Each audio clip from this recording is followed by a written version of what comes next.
नमस्कार, स्वागत है आपका ब्रेन ट्री ऑनलाइन प्लेटफॉर्म पे। मैं हूं रवि चौहान और हमारा बिंदु जो चल रहा था वो चल रहा था अर्थ अलंकार के ऊपर। अर्थ अलंकार में हमने उपमा अलंकार कर लिया था, रूपक अलंकार कर लिया था और संदेह अलंकार कर लिया था। ठीक है, अगला जो अलंकार, आज का जो बिंदु है हमारा वो है अतिशयोक्ति अलंकार। अलंकार जो अतिशयोक्ति होता है उसको आपने बहुत अच्छे से देखना है, क्योंकि ये वाला जो अलंकार है इसे मतलब ऐसे तो सारे महत्वपूर्ण अलंकार होते हैं, सभी अलंकार परीक्षा में पूछे जाते हैं, लेकिन जो ये वाला अलंकार है इसे महत्वपूर्ण अलंकार है, क्योंकि इसे भी बहुत बारी परीक्षा में पूछा जाता है। ठीक है, तो जिस उत्साह के साथ हम अलंकार को पढ़ रहे हैं उसी उत्साह के साथ हम ये वाला बिंदु भी जारी रखेंगे, क्योंकि जितने भी हमने शुरू से लेकर अलंकार पढ़े हैं, सबसे पहले हमने शब्द अलंकार पढ़े थे, जिसमें शब्दों के माध्यम से चमत्कार बढ़ता है, उसी को क्या कहा जाता है? शब्द अलंकार कहा जाता है। ठीक है, और शब्द अलंकार में हमने आपको बताया था 6 भेद होते हैं। उसके बाद हमारा जो बिंदु चल रहा है वो है अर्थ अलंकार के ऊपर। ठीक है, अर्थ अलंकार किसे कहा जाता है, शब्द अलंकार किसे कहा जाता है? जहां पे शब्दों के माध्यम से चमत्कार बढ़ाया जाता है उसी को हम शब्द अलंकार कहते हैं। शब्द अलंकार के हमने 6 भेद बताए थे। ठीक है, और जहां पर अर्थ के माध्यम से काव्य में शोभा बढ़ाई जाती है उसी को हम क्या कहते हैं? उसी को कहते हैं हम अर्थ अलंकार। ठीक है, अर्थ अलंकार में हमने उपमा अलंकार जो कर लिया था, उपमा में आपने बहुत अच्छे से देखा होगा कि उपमा हम किसे बोलते हैं। उसके बाद हमने संदेह अलंकार किया था, जहां पे किसी वस्तु या व्यक्ति का पता ना चले कि क्या हो रहा है, उसे संदेह अलंकार कहते हैं। उसके बाद रूपक अलंकार हमने देखा था। रूपक अलंकार किसे कहा जाता है? वही रूपक अलंकार जहां पे या तो बीच में या लगे, योजक चिन्ह लगे और लगे, उसे ही रूपक अलंकार कहते हैं। ठीक है, आज का जो हमारा बिंदु है वो महत्वपूर्ण बिंदु है, क्योंकि आज हम पढ़ने जा रहे हैं अतिशयोक्ति अलंकार। अतिशयोक्ति का अर्थ होता है अर्थ।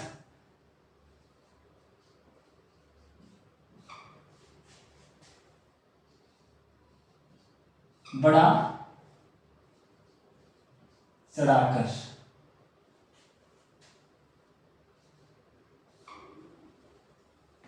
बढ़ा चढ़ाकर। ठीक है, बढ़ा चढ़ाकर। अतिशयोक्ति का अर्थ क्या होता है? बढ़ा चढ़ाकर। ठीक है, सबसे पहले जहां पर किसी विषय वस्तु उक्ति चमत्कार। उक्ति क्या है? चमत्कार। विषय वस्तु उक्ति चमत्कार लोक मर्यादा के विरुद्ध बढ़ा चढ़ाकर वर्णन किया जाता है, उसी को हम क्या कहते हैं? अतिशयोक्ति अलंकार कहते हैं। क्या कहते हैं? अतिशयोक्ति अलंकार कहते हैं कि जहां पे किसी विषय वस्तु उक्ति, ठीक है, विषय वस्तु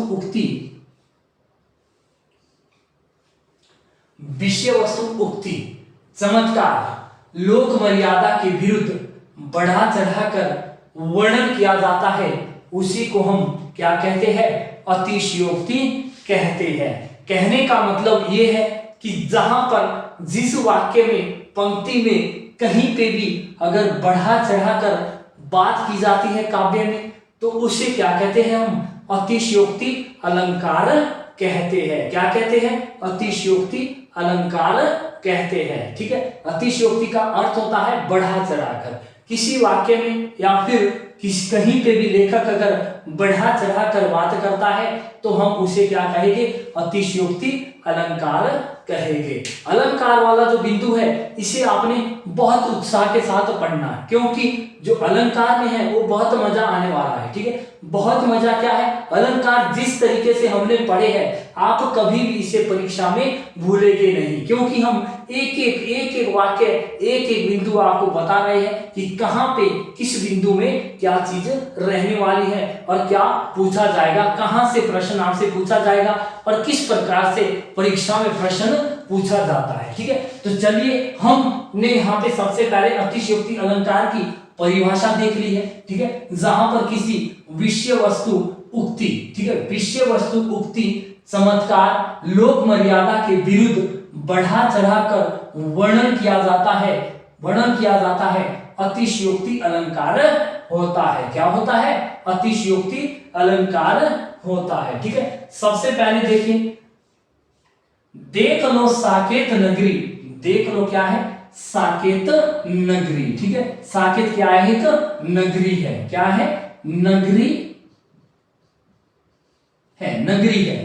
देख लो साकेत नगरी यही। ठीक है, स्वर्ग, स्वर्ग मतलब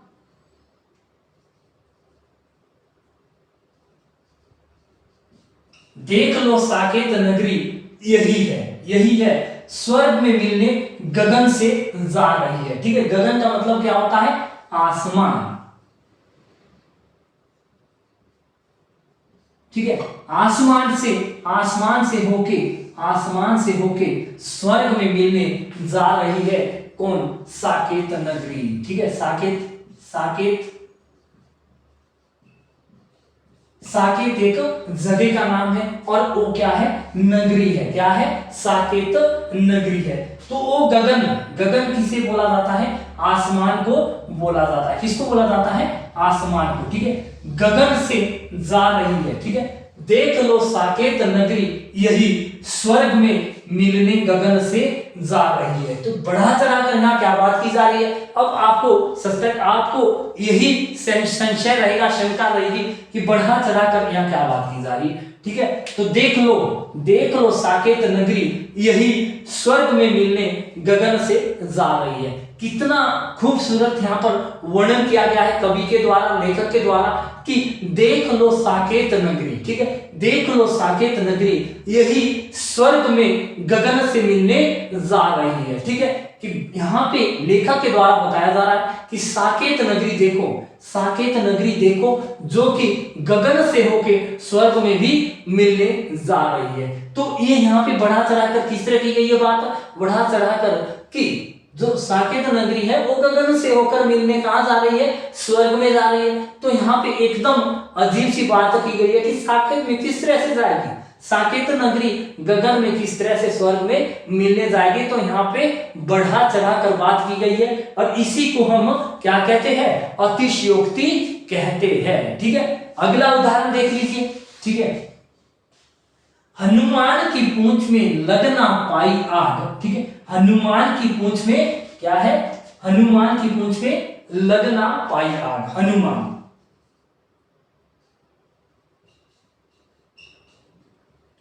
ठीक है, हनुमान की पूंछ में पूंछ। ठीक है, पूंछ में मतलब कहने का मतलब यह है कि हनुमान की पूंछ में हवि, हनुमान की पूंछ में हवि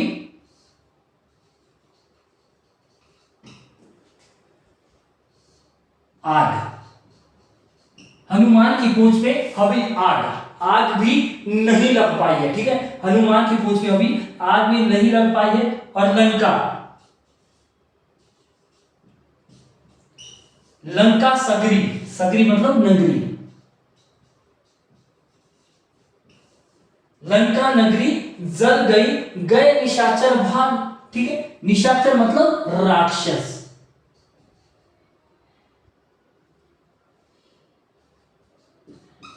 ठीक है, राक्षस मतलब निशाचर को क्या कहा जाता है? राक्षस कहा जाता है। ठीक है, हनुमान की पूंछ में लगना पाई आग, लंका सगरी जल गई, गए निशाचर भाग। मतलब यहाँ पे कवि ने कितना सुंदर व्याख्यान किया है और कितनी सुंदर पंक्ति पूछी गई है। ठीक है, कि जब जो हनुमान है ना, हनुमान जब सीता जी को, माता सीता जी को लेने लंका में पहुंचते हैं, ठीक है, लंका में पहुंचते हैं और वहां पे पहुंचे हैं तो वो क्या है, मतलब उन्हें एक दिन, मतलब उन्हें वहां पे जाके भूख लग जाती है, उन्हें कुछ खाने के लिए मिल नहीं पा रहा है, ठीक है, तो मिल नहीं पा रहा है तो हनुमान को कहां, रावण के दरबार में ले जाया जाता है। रावण कहता है, ठीक है, इसकी पूंछ में आग लगा दो, बंदर है ये, मरकर है, मर जाएगा। लेकिन होता क्या है कि यहाँ पे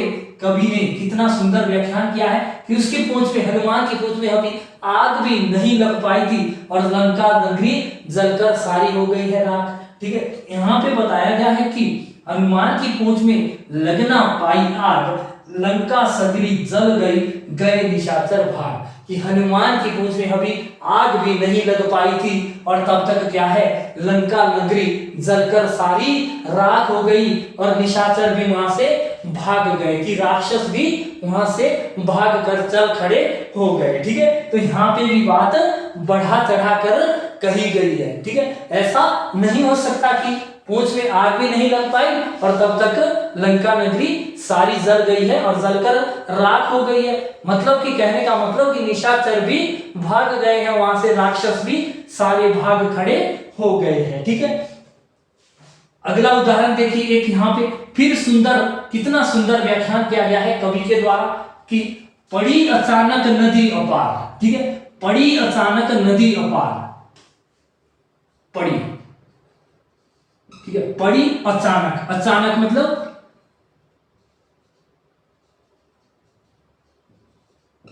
रास्ता, ठीक है, रास्ता, नदी।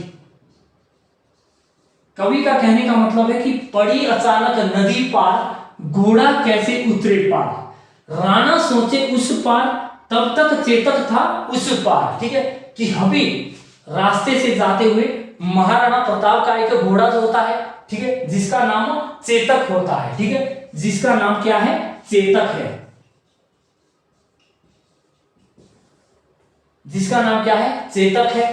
तो अभी राणा, पड़ी अचानक नदी अपार, राणा जी जब जा रहे थे तो रास्ते में एक नदी पड़ती है, ठीक है, और गहरी सोच में पड़ जाते हैं, घोड़ा कैसे उतरे पार। राणा महाराणा प्रताप एक गहरी सोच में पड़ जाते हैं कि जब एक नदी पड़ चुकी है रास्ते में तो उस नदी से घोड़ा कैसे पार जाएगा, ठीक है। तो कितना, फिर से देखिए, राणा सोचे उस पार, ठीक है, तब तक चेतक था उस पार। राणा जी तो अभी सोच में ही थे पड़े हुए, ठीक है, राणा जी अभी सोच में ही पड़े हुए थे कि सोच रहे थे कि अब कैसे पार उतरा जाएगा, पार कैसे उतरा जाएगा, क्योंकि मेरे पास घोड़ा है और घोड़ा पानी में कैसे जाएगा, ठीक है। राणा सोचे उस पार, तब तक चेतक था उस पार, कि महाराणा प्रताप तो अभी सोच में पड़े हुए कि मैं इसके पार कैसे जाऊंगा, क्योंकि घोड़ा पानी में कैसे जाएगा, लेकिन तब तक चेतक कहां था, उस पार, चेतक ना नदी को भी पार टपके चला गया था। तो यहाँ पे क्या है कि बढ़ा चढ़ाकर कही गई बात है, ठीक है, इसी को हम अतिशयोक्ति कहते हैं। क्या कहते हैं, अतिशयोक्ति कहते हैं। तो आने मजा, मैं बोल रहा था पहले ही आपको कि इस अलंकार में एक मजा आने वाला है, पूरी तरह से आप उत्साहित हो जाइए किस तरह से इस अलंकार में मजा आने वाला है, ठीक है। तो यहाँ पे जो हमने आज पढ़ा अतिशयोक्ति अलंकार है, आप भविष्य में भी इसे कभी किसी भी परीक्षा में बैठेंगे तो कभी भी इसे भूल नहीं सकते और परीक्षा में आप प्रश्न सही करके आओगे, ठीक है, क्योंकि हमने अतिशयोक्ति का आपको अर्थ बताया कि जहां पर बढ़ा चढ़ा कर, ठीक है, अतिशयोक्ति का अर्थ क्या होता है, बढ़ा चढ़ा कर, ठीक है, बढ़ा चढ़ा कर, ठीक है, जहां पर किसी विषय वस्तु, उक्ति, चमत्कार, लोक मर्यादा के विरुद्ध बढ़ा चढ़ाकर वर्णन किया जाता है, उससे ही क्या कहते हैं हम, अतिशयोक्ति अलंकार होता है, ठीक है। जैसे कि यहाँ पे देख लो साकेत नगरी, यही स्वर्ग में मिलने गगन से जा रही है, ठीक है, कि देख लो साकेत नगरी को बहुत अच्छी तरह से, साकेत नगरी को आप बहुत अच्छी तरह से देख लो कि स्वर्ग में मिलने गगन से जा रही है, ठीक है, कि स्वर्ग में आसमान के होते हुए ये स्वर्ग में मिलने जा रही है, ऐसा नहीं हो सकता है, ठीक है। उसके बाद है हनुमान की पूंछ में लगना पाई आग, लंका सगरी जल गई गए निशाचर भाग। कि हनुमान की पूंछ में अभी आग भी नहीं लग पाई थी, हनुमान की पूंछ में क्या है, आग भी अभी नहीं लग पाई थी, लेकिन लंका की जो नगरी है वो सारी जलकर राख हो गई है और गए निशाचर भाग, कि राक्षस वहां से भाग खड़े हो गए हैं। ठीक है, पड़ी अचानक नदी अपार, घोड़ा कैसे उतरे पार, राणा सोचे उस पार, तब तक चेतक था उस पार। ठीक है, कि कवि कहता है कि यहाँ पे जो एक रास्ते से होते हुए महाराणा प्रताप जी जा रहे हैं, लेकिन बीच में एक नदी पड़ गई है। क्या पड़ गई है, नदी पड़ गई है। ठीक है, नदी पड़ गई है और गहरे सोच में पड़ गए हैं कौन, महाराणा प्रताप। ठीक है, कौन पड़ गए हैं सोच पे, महाराणा प्रताप। ठीक है, राणा सोचे उस पार, तब तक चेतक था उस पार। ठीक है, तो ध्यान दीजिए कि चेतक जो था ना वो महाराणा प्रताप का